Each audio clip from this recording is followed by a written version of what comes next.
Alright guys, I have a little tip for y'all today involving the 2.2 liter Chevrolet S10, a little 4-cylinder thing. Here's one of the coil packs, and if you're having trouble with the code P0304 or P0301, maybe you have both of them. This coil pack fires 1 and 4. That rusty terminal there was cylinder 4 for me. Okay? Well, what happens is the General Motors engineer who designed the ignition system put this pretty much inside the passenger wheel well. There's two of these, one for cylinders 2 and 4, or 2 and 3, one for cylinders 1 and 4. Cylinder 4 here is the closest to the road, and it gets splashed when you drive through a puddle. So it's all rusty, which will cause a P0304 cylinder 4 misfire code. And you see it's all dirty with road grime. So what you'll have to do is replace this lower coil pack, get dielectric grease, and put it around this post here and inside the boot, just not on the metal terminal.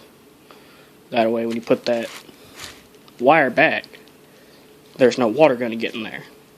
But if that's rusted like that, you're going to need to replace the wires as well, because the inside of that wire is going to be rusted out, and most likely that clip will not stick correctly onto the new coil.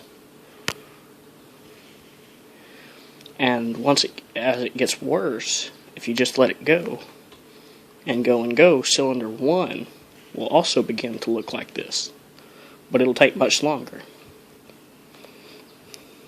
And how you change this once you get the replacement part, this is the exact same coil that many GM vehicles use, including the Buick 3.8 liter V6 from like 1995 and up. I've changed out several of these on the 3.8 liter, exact same part number.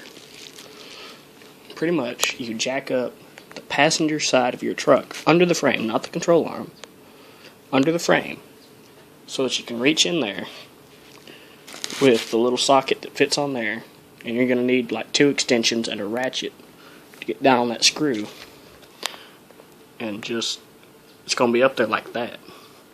You pull out them screws, and it's actually going to be facing that way. This is the back of the truck, front of the truck. You pull out them screws, remove the coil after you remove the wires. Then there's going to be a little orange gasket for these 2 terminals. You pull out the old one, put on the new one that came with your coil, and then put your new coil on, put your 2 bolts in. I like to start with the one at the front because it's easiest to get to. You're less likely to drop it. And then once the coil is stable, you'll be able to just slide the back one in and tighten it without worrying about having to hold the coil while you're tightening it. And make sure you get your grease on these terminals, on the black plastic here, and inside that boot. And then it wouldn't hurt to put a little bit of grease on the bottom here for heat transfer. And that's about it. P0304, P0301. That'll cause it. Just look at that.